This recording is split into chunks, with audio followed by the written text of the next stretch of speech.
Assalamualaikum warahmatullahi wabarakatuh. Selamat pagi anak-anak. Bagaimana keadaan kalian pada hari ini?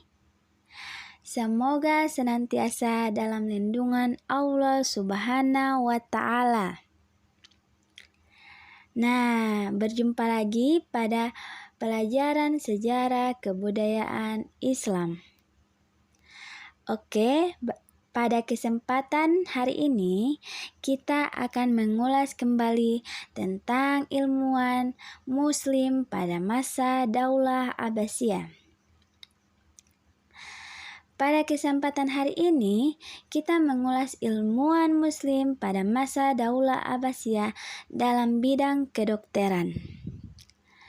Oke, sudah siap? Sebelum kita masuk pada materi, marilah kita bersama-sama membaca doa dengan mengucapkan basmalah.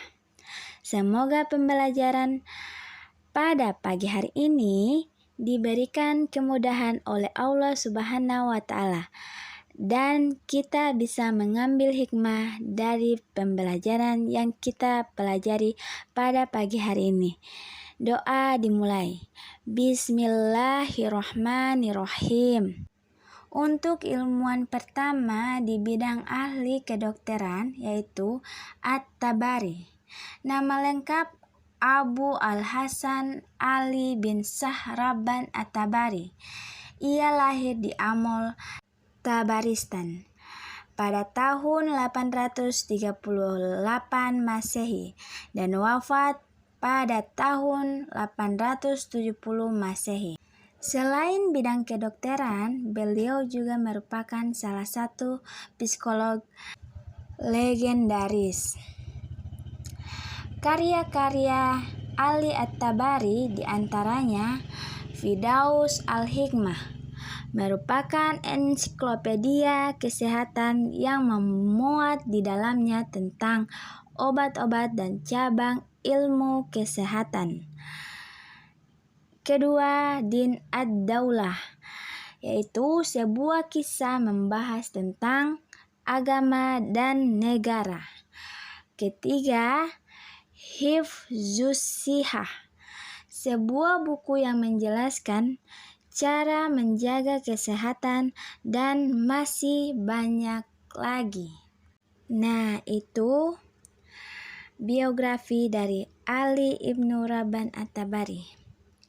Jadi, Ali Ibnu Rabban At-Tabari itu memiliki 3 karya, yaitu Firdaus Al-Hikmah, Din Ad-Daulah, Hifzus Sihah, dan ia lahir pada 836 Masehi dan wafat pada 870 Masehi.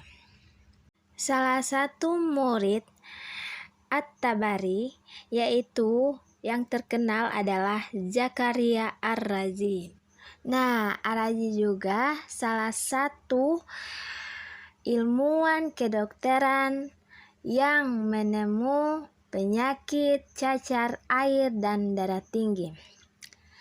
Nama lengkapnya adalah Abu Bakar Muhammad bin Zakaria Ar-Razi.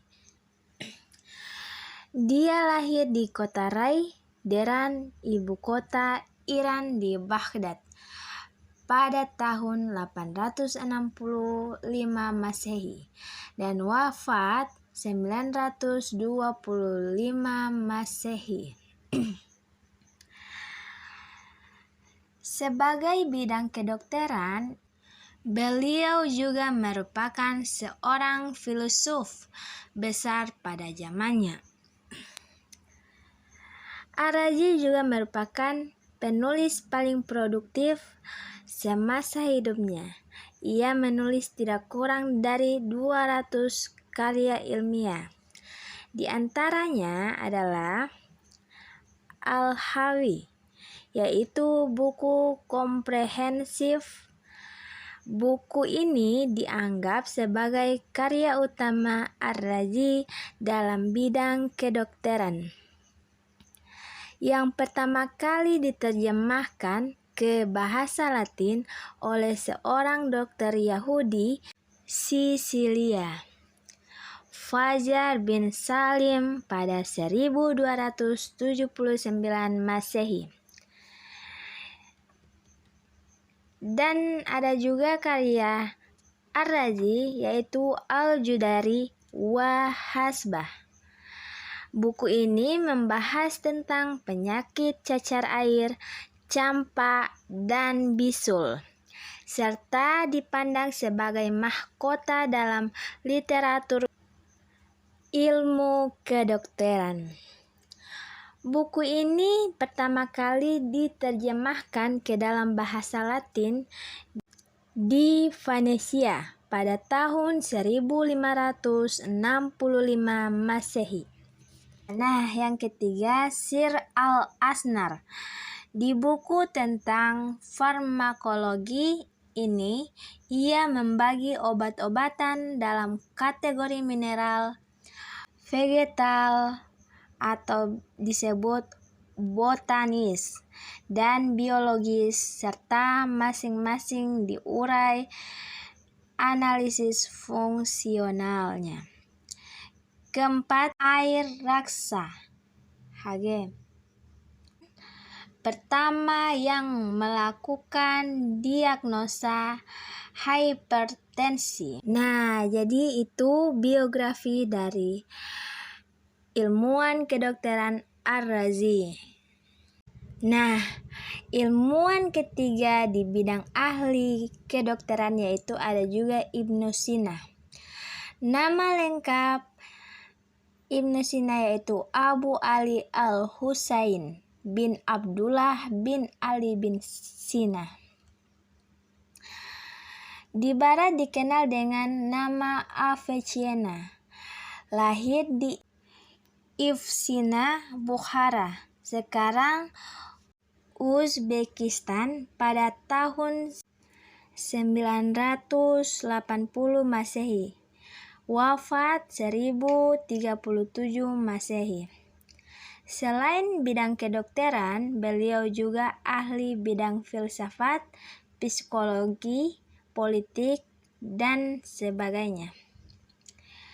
Mendapat julukan Syekh Quraisy, yaitu pemimpin orang terpelajar. Karya-karya Ibnu Sina dalam bidang ilmu kedokteran antara lain yaitu Al-Qanun fi Tibb, yang artinya dasar-dasar ilmu kedokteran.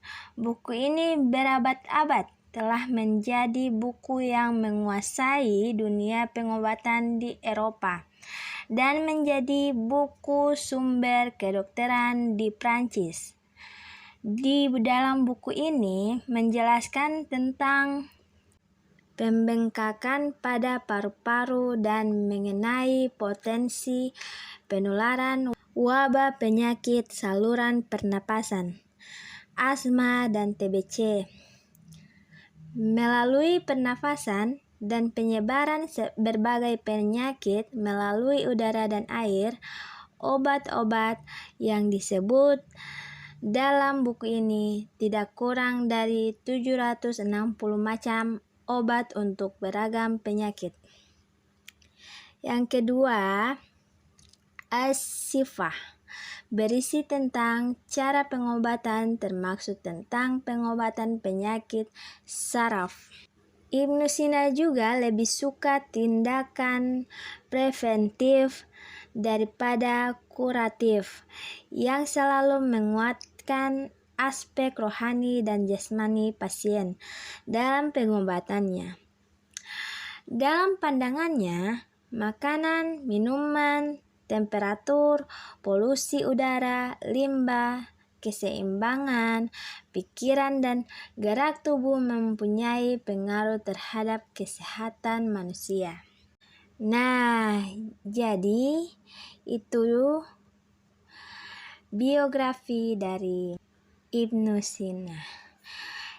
Jadi anak-anak, Ibnu Sina lahir pada tahun 980 Masehi.